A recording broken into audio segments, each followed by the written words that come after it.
Alors le site du projet est très particulier dans, on va dire, la zone d'aménagement de cette partie de la ville de Boulogne.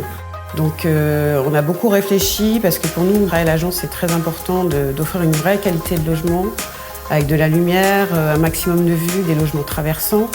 Et on s'est dit, nous, on n'a pas envie d'avoir une partie bien exposée et l'autre typiquement au nord et sans lumière. L'idée d'ouvrir le cœur de l'îlot en lien avec le parc, de faire le projet auquel on arrive aujourd'hui. Sachant qu'au-delà même de la lumière et aussi de la qualité de vue, on voulait aussi sentir que la végétation, en tout cas le rapport à la nature, était très importante dans le projet et que le cœur d'îlot allait participer à ce personnage, en fait, à cette histoire dans le projet. On a plutôt fait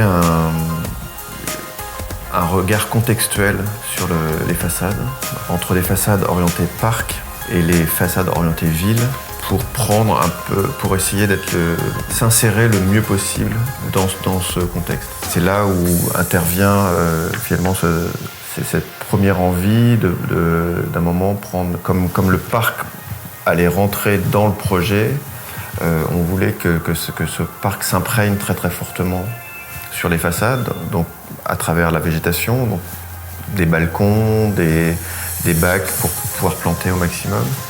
Mais pour pouvoir imprimer cette présence végétale 365 jours par an, on a décidé de développer une énorme fresque sur 6 niveaux, fresque cadrée par un rez-de-chaussée et par l'attique.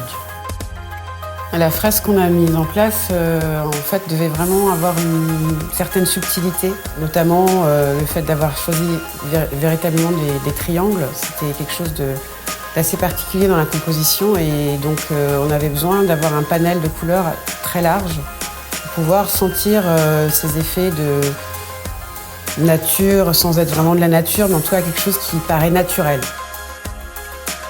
C'est vrai que quand on va être vers le parc, on va être plus dans des tonalités vert. Plus on se rapproche du sol, plus le vert va se densifier un peu vers les noirs. Plus on va monter vers le ciel, plus il va prendre des teintes bleues, peut-être même aller jusqu'au blanc. Si on se rapproche de la Seine, effectivement, on va essayer de renforcer un petit peu le bleu, ce côté un petit peu plus de rapport avec l'eau. L'avantage du pixel, c'est qu'on peut semer encore quelques petites touches de couleur comme ça. Et ce qui est intéressant là aussi, c'est que dans le logement collectif, chaque personne, même si il y a cette envie d'habiter ensemble le plus harmonieusement possible, il y a un besoin de reconnaître son logement. Voilà, moi j'habite là au 6e étage, tu sais, c'est là où il y a les taches vertes, machin, etc. Non, moi c'est plutôt côté rouille, truc. Cette fresque, en fait, au départ, on s'est demandé quel matériau pouvait vraiment répondre à ce qu'on attendait. Et on savait que ça allait être quelque chose de réfléchissant. Donc, mais est-ce que c'est du métal? Est-ce que c'est plutôt du verre? Et finalement, en cours des études du projet, de nos recherches, on a vu qu'en fait, c'était vraiment le verre, le matériau verrier qui pouvait répondre le mieux à cette envie d'avoir ce reflet par rapport au contexte direct dans lequel on se positionnait.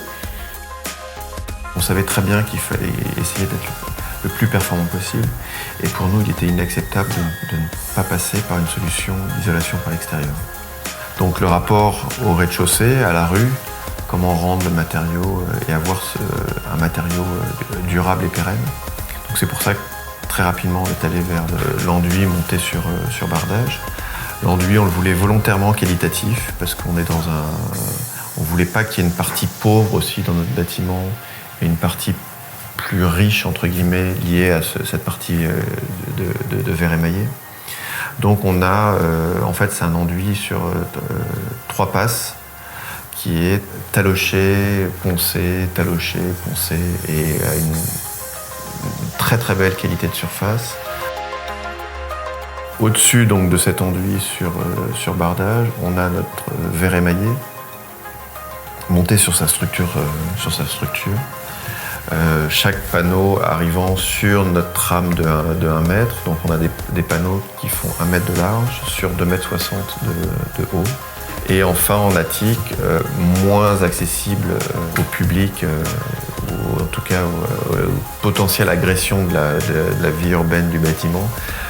Un simple enduit, avec les mêmes qualités qu'au rez-de-chaussée, monté sur isolant. Le système Ventec glace de chez Sto, c'est vrai que c'était un produit complexe de par ces tramages qu'on avait ici. Chaque panneau est différent, on a 10 000 triangles de couleurs sur cette opération, 1640 panneaux. On n'a pas forcément travaillé au départ qu'avec un seul industriel, on a cherché plusieurs pistes. Il se trouve qu'à la fin, on est arrivé ce qui nous aidait finalement, on est arrivé à avoir un seul et même fournisseur, on va dire. Donc c'était quelque chose qui était important. Voilà, c'était plutôt une chance pour nous de pouvoir le faire avec un seul industriel. Je pense sincèrement que le bâtiment aura un très très bel aspect dans quelques années. Et sera la fierté des résidents qui habitent.